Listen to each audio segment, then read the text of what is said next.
আচ্ছা দোস্ত, তুই কবে ঠিক হবি? তোরে এত বললাম যে তোর এই চুরির অভ্যাসটা ঠিক কর।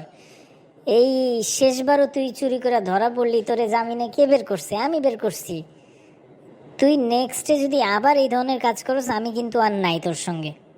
আরে দোস্ত, বললেই হয় নাকি ছাইরা দিব? আরে বাবা, খানদানি ট্যালেন্ট এটা, হুট করে যাবে নাকি? সময় লাগবে। আচ্ছা, চেষ্টা করব, সমস্যা নাই।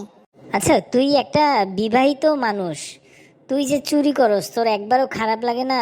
শেষ যে তুই চুরিটা করলি, তোর একবারও তোর বউয়ের কথা, তোর দুইটা মেয়ে আছে, মেয়েদের কথা মনে পড়লো না তোর চুরির সময়?